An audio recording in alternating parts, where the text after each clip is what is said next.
viendo eso. Ir viendo, por favor. Éxodo, Evangelio, Sociedad nació como instancia de cómo poder encontrar el Evangelio en el Antiguo Testamento, y específicamente el libro de Éxodo, por la sencilla razón de que en Éxodo se encuentran muchos elementos que se repiten en lo que está sucediendo hoy día en la sociedad.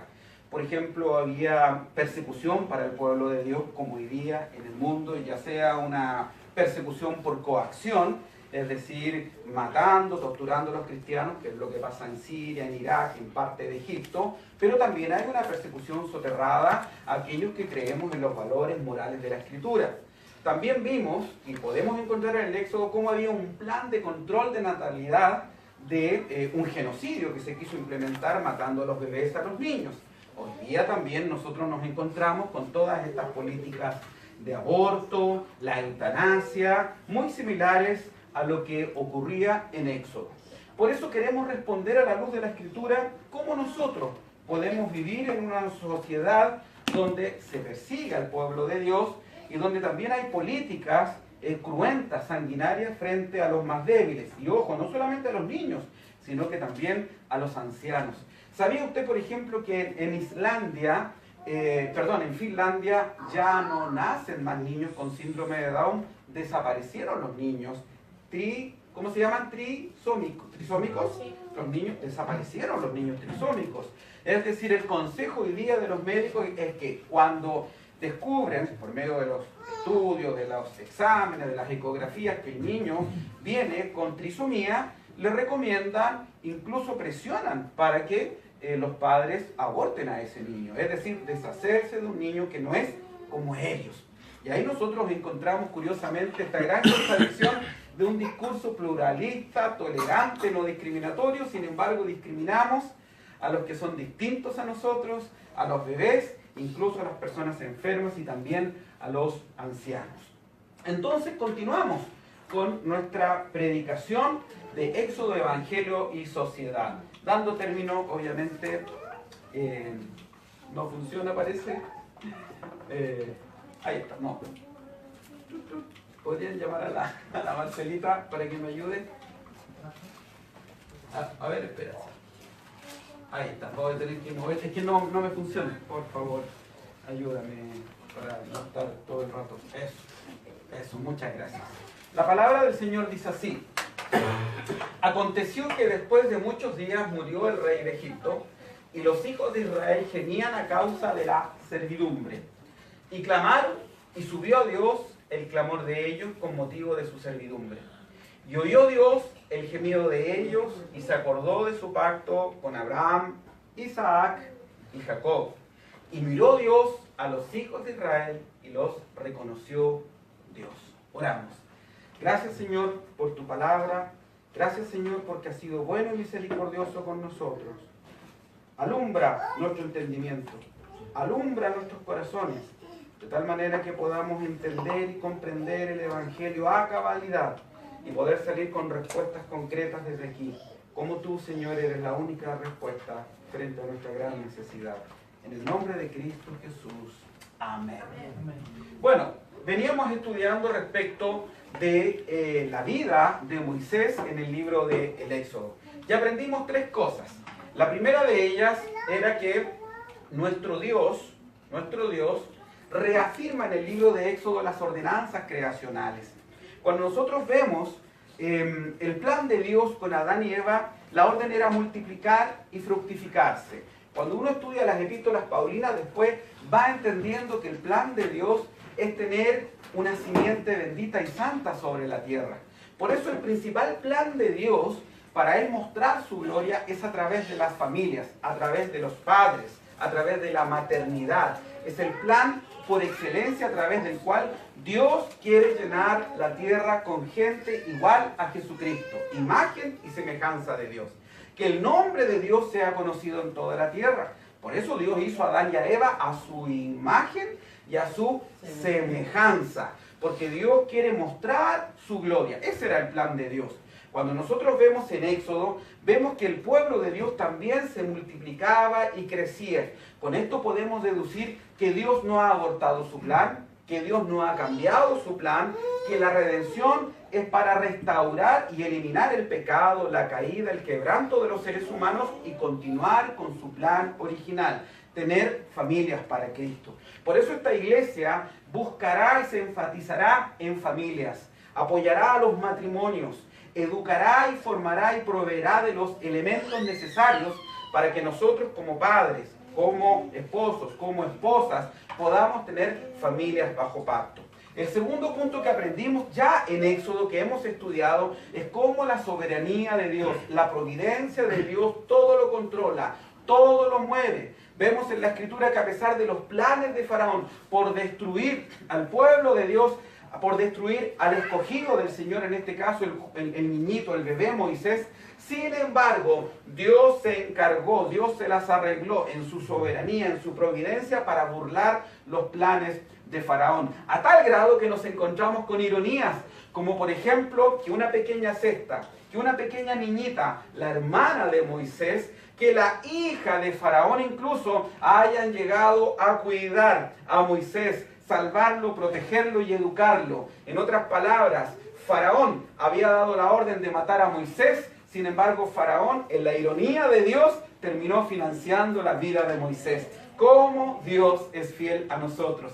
El tercer punto que hemos aprendido también a lo largo de todas las prédicas de Éxodo que hemos hecho es que Moisés con sus fuerzas no podía cumplir el plan de Dios. Moisés fue tratado por Dios. Moisés tuvo que huir y arrancar. Y ahí Dios empezó a tratar en su vida, dando a entender que es la gracia de Dios la que obra en nuestras vidas.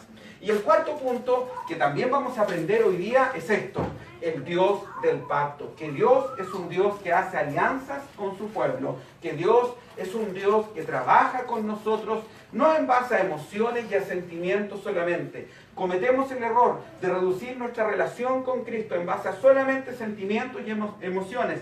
Sin embargo, hay un fundamento más grande que eso. Comencemos entonces a ver lo que la palabra nos dice.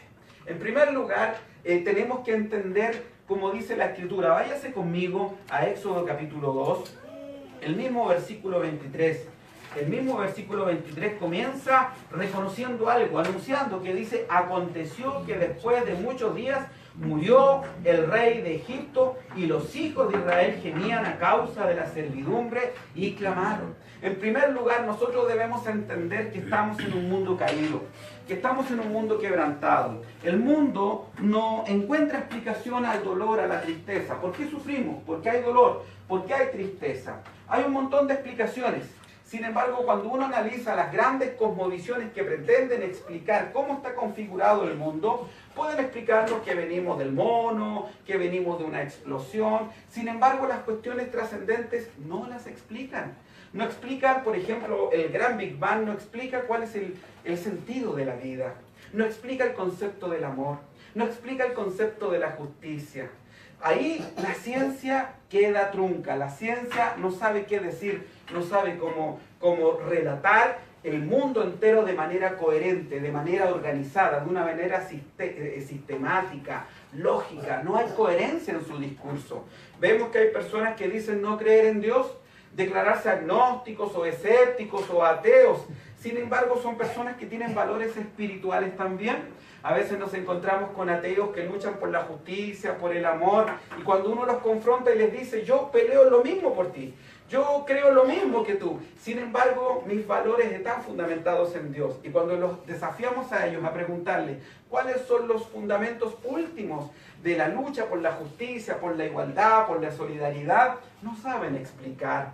La Biblia nos explica eso. Y aquí nosotros vemos cómo Dios actúa en medio de un contexto cuando muere un rey. Sin embargo, el pueblo seguía gimiendo y seguía clamando. Dios actúa y Dios se mueve en medio de la historia. Y detrás de la historia, Dios sigue obrando y le da un sentido a nuestra vida. Por eso dice que Faraón murió, pero la opresión sobre Israel continuaba. El nuevo Faraón continuó con la misma política de opresión.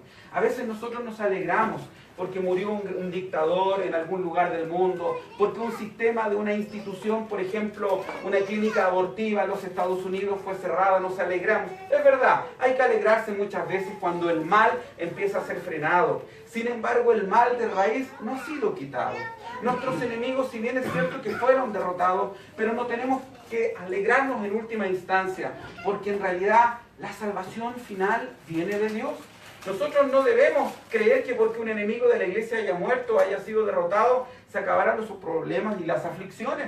Tenemos el caso de que grandes emperadores que perseguían a la iglesia morían, pero después se levantaba otro emperador, o algunos papas de la Edad Media, o líderes de sectas cristianas también, que mueren. Sin embargo, nosotros podemos ver que mañana se van a seguir levantando líderes de sectas, o gente perversa. Murió Hitler, pero con eso no murieron los grandes dictadores, Stalin, o Chávez, que destruyó el pueblo venezolano, o Fidel Castro. Murió Castro, pero el marxismo, la opresión en Cuba continúa.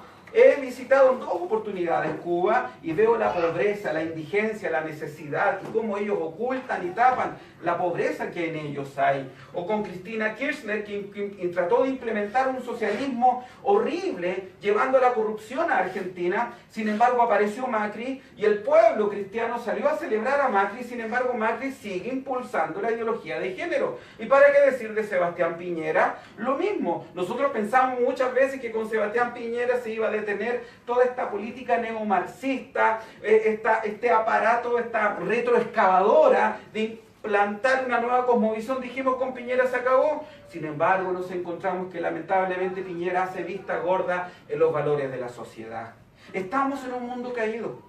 Estamos en un mundo donde hay dolor, donde el peor problema es nuestro pecado. El problema no son los dictadores, el problema no era Faraón. Dios desea comunicarnos que la raíz de nuestros problemas, la raíz de por qué este mundo está mal, es porque hemos tenido una relación quebrantada con el Señor.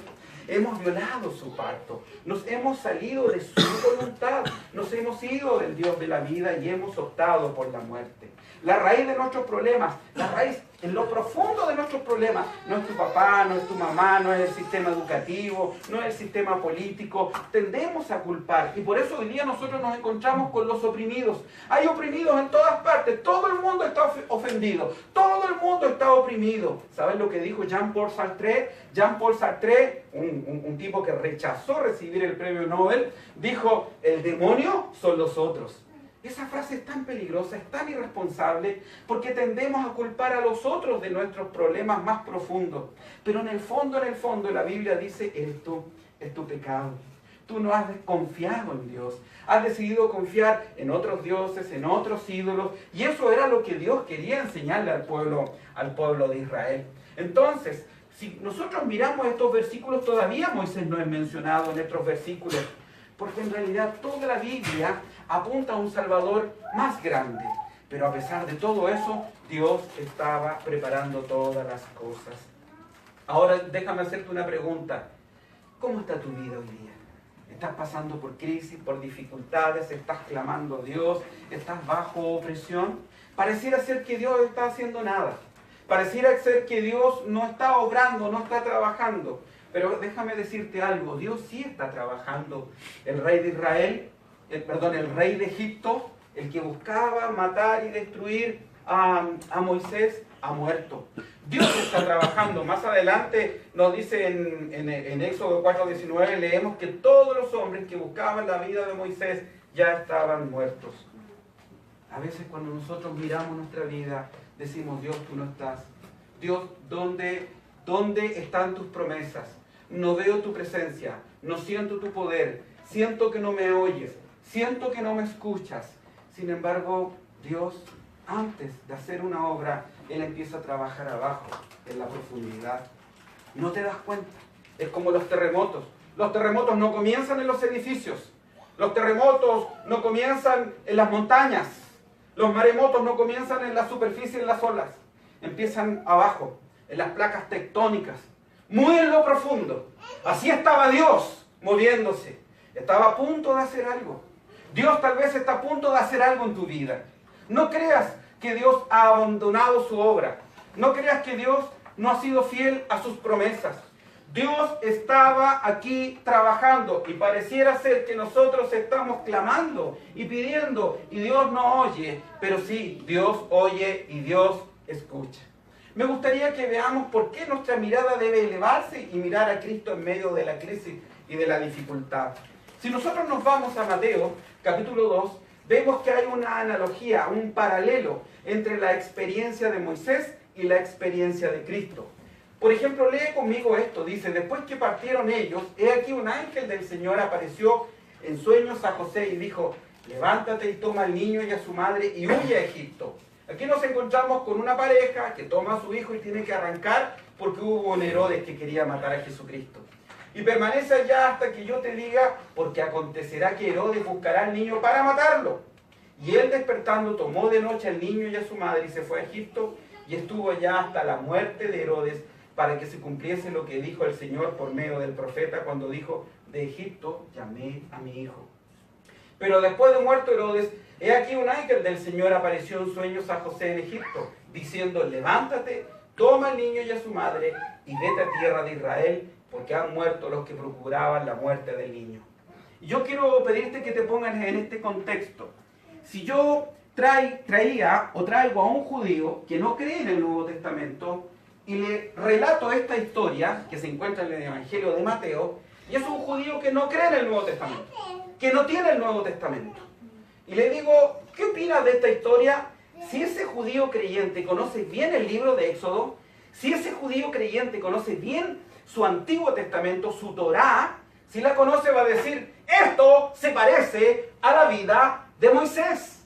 En cambio, si yo tomo a un cristiano que a lo mejor no está muy familiarizado con el Antiguo Testamento, si ese cristiano lee más el Nuevo Testamento que el Antiguo Testamento y nunca ha leído la porción de cuando Moisés tuvo que huir de Egipto, cuando Moisés fue salvado de las aguas o cuando muere el rey de Egipto y Dios lo hace volver a Egipto a traer la liberación, ese cristiano diría, esto se parece a la vida de Cristo, diría. Y en realidad la Biblia entera habla de Jesús y ese es el sentido del mensaje. Cuando nosotros nos aproximamos al libro de Éxodo, no es solamente para aprender parte de la historia del pueblo de Israel, no es para conocer cómo Dios con su brazo fuerte y poderoso liberó a Israel de Egipto, no es solamente para conocer la inteligencia o la astucia o la bendición que tenía Moisés de poder hacer grandes prodigios y abrir las aguas, no, es que tú pueda hacer eco en tu vida de que también los santos del Antiguo Testamento necesitaban un Salvador. Y Dios les estaba diciendo pedagógicamente, un día va a venir un Salvador más grande que este Moisés. Entonces Dios les dio al pueblo de Israel un Moisés para salvarlos. Sin embargo, a nosotros, a ti y a mí, Dios nos dio a un Jesucristo también para salvarnos. Amén. La Escritura se relaciona de tapa a tapa con Cristo.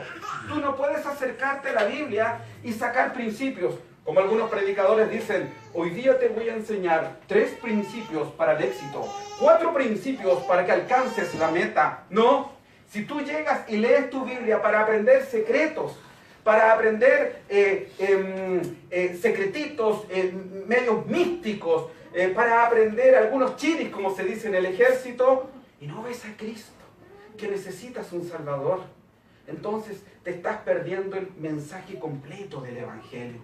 Y aquí entonces la Escritura nos está llevando a tener y a mirar a Jesucristo como nuestro perfecto y nuestro mejor Salvador.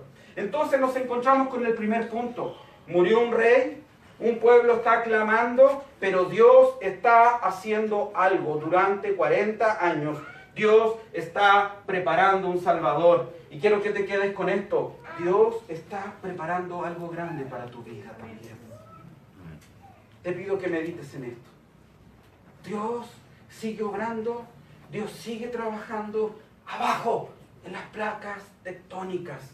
Moisés estaba aburrido en el desierto pastoreando ovejas, pero Dios estaba cambiando las cosas en Egipto. Dios estaba cambiando las cosas en la corte y Dios estaba cambiando también los corazones. Ese mismo pueblo que gemía por Dios, fue el mismo pueblo que 40 años antes había rechazado a Moisés y le habían dicho, ¿quién eres tú acaso? ¿Eres el Salvador de nosotros? Y empieza a orar el pueblo. Segundo punto, la oración del pueblo de Dios. Dice que aconteció que después de muchos días murió el rey de Egipto y léalo conmigo, y los hijos de Israel gemían a causa de la servidumbre y clamaron, y subió a Dios el clamor de ellos con motivo de su servidumbre. No debemos pensar, estimados hermanos, como buenos reformados que somos y creemos en la Biblia, en la santa palabra de Dios, que la oración movió a Dios, que la oración gatilló los planes de Dios, que la oración del pueblo fue determinante en que Dios actuara y pudiera ingresar a salvar y hacer una gran obra de redención. No, fue al revés. Dios mismo movió las circunstancias para que el pueblo se pusiera a orar. Dios mismo. Esto no debemos mirar la historia como un microscopio cuando yo quiero analizar una bacteria o una célula. Ingreso y la veo y la analizo y analizo la célula, cómo funciona, cómo actúa, qué está mal, qué está bien. A veces somos así. A veces miramos nuestra vida exclusiva y excluyente, es mi problema, es mi dificultad, lo que me está pasando, mi necesidad económica, es mi enfermedad, es mi problema, mi matrimonio, son mis hijos. Yo te pido ahora que amplíes y veas el gran panorama de Dios.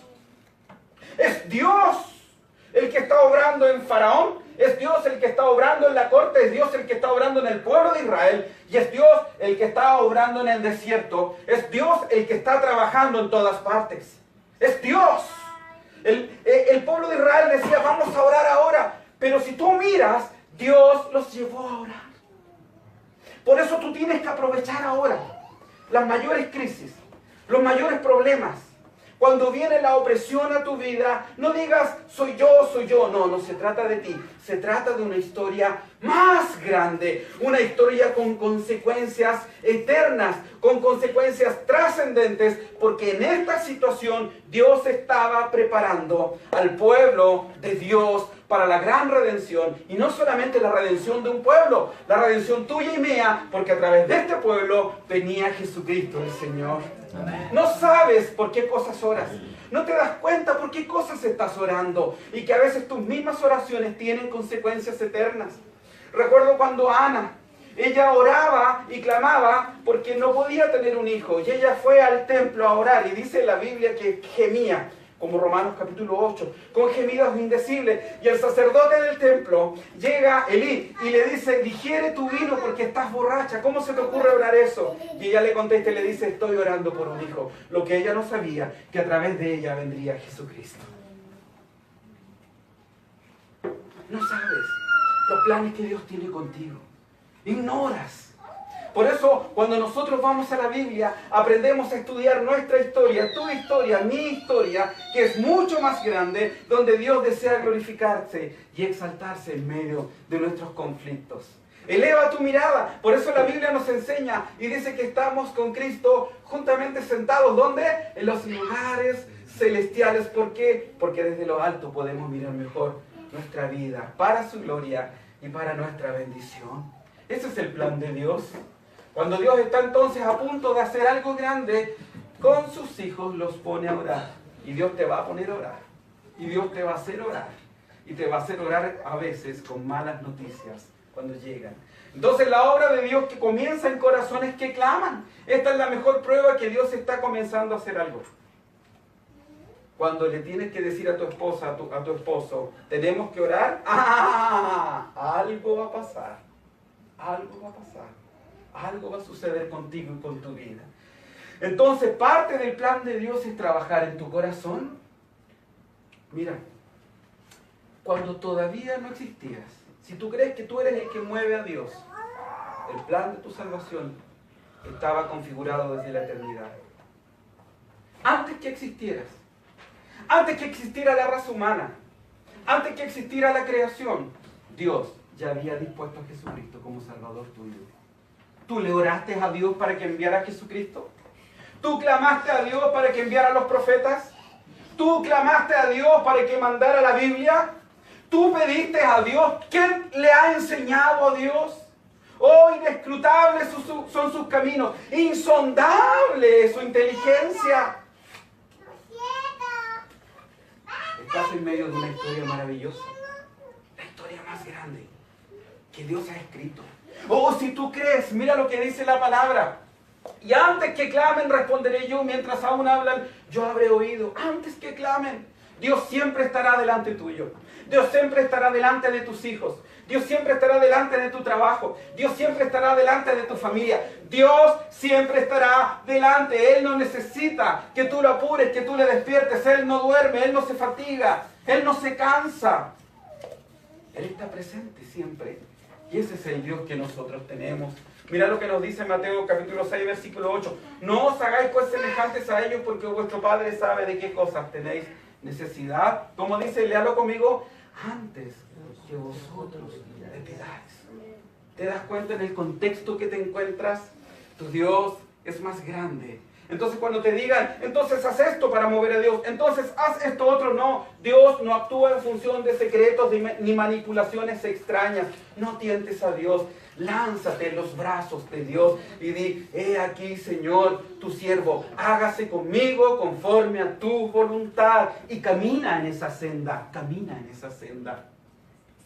¿Y qué era lo más importante que Dios les quería entregar? La salvación. Mira lo que nos dice la Escritura. Esto está en Ezequiel capítulo 20, del versículo 4 al 10, que me llamó mucho la atención. ¿Tú crees que Dios sacó a Israel y esa era la meta nomás?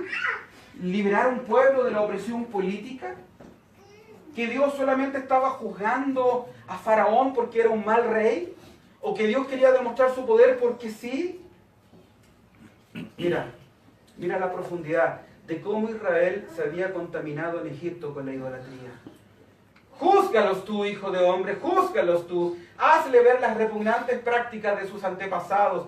Adviérteles que así dice el Señor Omnipotente. El día en que elegí a Israel con la mano en alto, ahí está el juramento de Dios, el pacto, con la mano en alto. Esa es la figura, ¿ah? Le hizo un juramento a la descendencia de Jacob. El día en que me di a conocer a ellos en Egipto, volví a hacerles este juramento. Yo soy el Señor su Dios. En aquel día con la mano en alto les juré que los sacaría de Egipto y los llevaría a una tierra que yo mismo había explorado. Es una tierra donde abunda la leche y la miel, la más hermosa de todas. A cada uno de ellos le ordené que arrojara sus ídolos detestables con los que estaban obsesionados y que no se contaminara con los ídolos de Egipto, porque yo soy el Señor su Dios. Si tú crees que tu problema es tu desempleo, es tu enfermedad, son tus hijos, tu marido, Dios ve más adentro. Y Dios dice, son tus ídolos. Yo voy a trabajar contigo. Y sí, te voy a liberar. Y sí, voy a levantar mi brazo poderoso de redención sobre tu vida. Pero el problema para mí no es Faraón. A Faraón yo lo mato así. A Egipto lo destruyo en un solo evento, lo ahogo. No tengo problemas con mandarte alimento al desierto. No tengo problemas con cuidarte de día y de noche. Dios dice, no tengo problemas, pero mi problema son tus ídolos. Yo estoy haciendo todo esto porque te quiero como yo, conforme a la imagen de mi Hijo. Te quiero íntegro y te quiero justo. Porque yo te quiero en el cielo. Y los puritanos, ¿saben lo que decían? Decían que esta tierra es el gimnasio donde nos preparamos para llegar al cielo. Dios te está preparando para que aprendamos a disfrutar de las glorias celestiales. Esto se va a acabar un día tu casa, se va a acabar un día este país, se va a acabar tu campo, se va a acabar tu parcela, ese auto nuevo que compraste. Dios bendiga ese vehículo que vendiste, que compraste. Aquí hay buenos comerciantes, el Señor los bendiga. Pero un día todo eso se va a acabar, todo eso se va a acabar. Porque Dios te quiere conforme a la imagen de su Hijo Jesucristo. Y esa es la preciosura. Y nosotros vemos, dice, sin embargo, ellos se rebelaron contra mí y me desobedecieron. No arrojaron los ídolos que estaban obsesionados. Y luego los vemos haciendo culto al becerro de oro. ¿Te das cuenta que la redención no es política, no es económica, no es social, es una redención espiritual? Dios te ama y Dios es capaz de moverlo todo, de hacer la historia, de transformar la historia, de encarnarse, de enviar a su Hijo Jesucristo para salvarte de tus ídolos. ¿Qué es más fácil? ¿Qué es más fácil? Le preguntó a los escribas cuando vio al paralítico. ¿Qué es más fácil? Decirle a este paralítico, toma tu lecho y anda, o tus pecados te son perdonados. ¿Qué es más fácil? ¿Qué es más fácil para Dios? ¿Qué es más fácil para Dios? Decirle a este paralítico, toma, levántate, toma tu lecho y anda, recibe sanidad. Pero ¿qué es lo más importante? ¿Qué es lo más importante? Jesucristo sabía muy bien que lo más importante es que somos lisiados del alma. Necesitamos ser libres de nuestros ídolos, de nuestros pecados, de nuestras obsesiones, de nuestra maldad. La redención de Dios comienza en tu alma. Y alégrate porque Dios te ha liberado. No hay un demonio que te acuse. No hay poder en el mundo que te separe de Dios. La tierra prometida es para ti. Los cielos son para ti. Tienes un poderoso Salvador que es tuyo. Clama a Él. Alégrate en Él. Gózate en Él. Y eso era lo que Dios quería. La prioridad de Dios no es darte solución a tus problemas, sino darte un Salvador. Amén. ¿Lo tienes? Amén. ¿Tienes ese Salvador? ¿Puedes basar tu identidad en ese Salvador? ¿Puedes gozarte día a día en ese Salvador? ¿Puedes enamorarte más de ese Salvador? Amén. Esa es tu necesidad más grande. Y ese es el Evangelio. Y cuando me dicen, pero pastor, ¿por qué le da con el pecado, el pecado, el pecado, el pecado? Porque eso es lo que Dios odia. Odiar lo que Dios odia. Amar lo que Dios ama. Querer lo que Dios quiere. Buscar lo que Dios busca. Estar donde Él está. Salmo 16:1 dice, oh alma mía, dijiste a Jehová, tú eres mi Señor, no hay para mí bien fuera de ti. Y el Salmo capítulo 5 dice, tú diste alegría a mi corazón mayor que la de ellos cuando abundaba su grano y su mosto. En paz me acostaré y asimismo dormiré, porque solo tú, oh Jehová, me haces vivir confiado. Amén. El pueblo de Israel no entendía eso. Y el tercer punto, para ir finalizando, no sé qué hora es, no sé si alcanzo a terminar el tercer punto. ¿Qué hora es? Las 12:20. ¿12? Está muy bien. No, son 30 minutos nomás de predicación. 5 minutos, 5 minutos. Y el tercer punto es el pacto de Dios con su pueblo. Dice, y oyó Dios el gemido de ellos y se acordó de su pacto con Abraham, Isaac y Jacob, y miró Dios a los hijos de Israel y los reconoció. Y aquí nosotros vemos, y cualquiera de nosotros podría decir, ay, Dios es misericordioso porque solamente vio que estaban sufriendo. Sí, mi sufrimiento despertó el amor de Dios hacia mí. Mis tristezas despertaron en Dios que me amara. Mi situación económica hizo que Dios tuviera misericordia de mí. Mis problemas económicos, familiares, sociales, mi soledad, hicieron y tornaron y cambiaron la actitud de Dios hacia mí. Y como que Él tuvo compasión de mí porque vio mi dolor y mi angustia. No, Señor, no rebajes a nuestro Dios, a que va a actuar en función de tus circunstancias, de tus condiciones. Dice la Escritura que Dios se acordó de su pacto. No, el amor de Dios por ti, la sabiduría de Dios, el amor, la dulzura, la misericordia, la compasión por nosotros, no descansa en última instancia en nuestras circunstancias y condiciones. ¿Tú crees que el pobre que murió cuando Lázaro, el pobre, cuando venían los perros y lamían sus llagas y murió y se fue al cielo, se fue porque era pobre? Así como la riqueza no compra el cielo, la pobreza tampoco compra el cielo. Así como ser casado no te hace más santo que un soltero, así como tu nivel cultural no te hace mejor delante de Dios que un culto, que un ignorante, un pobre, que un rico, un hombre, que una mujer. No hay clases sociales privilegiadas para Dios. El amor de Dios se mueve en función de su razón, de su pacto, de su alianza, de lo que Él es por nosotros. Entonces, ¿Recuerdas cuando Dios hizo un pacto con Abraham? ¿Recuerdas en el capítulo 15? Dice, entonces Jehová dijo a Abraham, ten por cierto que tu descendencia morará en tierra ajena y será esclava allí y será oprimida 400 años. Más también a la nación a la cual servirán juzgaré yo y después de esto saldrán con gran riqueza. Dios ya había anticipado todo lo que iba a pasar. Dios ya había anticipado todo lo que había de suceder. Pero Dios había hecho una alianza con Abraham y le dijo, no me olvidaré de ti. No temas, Abraham, yo soy tu escudo y tu galardón será sobremanera grande. A ti y a tu descendencia. No, lo que movió a Dios no fue nuestra situación. Lo que movió a Dios es el mismo. Y eso es maravilloso. Y eso es precioso. Porque todo lo que Él te ama, todo lo que Él ha dado por ti, descansa en Él. Te voy a poner un ejemplo. Mi esposa cuando me pregunta ¿por qué me amas? Y si yo le digo porque sí, me mata. Me mata. ¿Por qué me amas? Porque sí, pero porque le tengo que dar razones. Le tengo que decir, porque tú me haces feliz, porque tú eres buena. Y es verdad, y es verdad. Y tengo que entrar a racionalizar, a buscar argumentos y razones. Porque eres buena conmigo, porque me haces sentirme seguro, porque en los momentos de necesidad y de crisis tú me apapachas, me haces sentirme seguro, me cuidas. Además que eres buena mamá, de todo.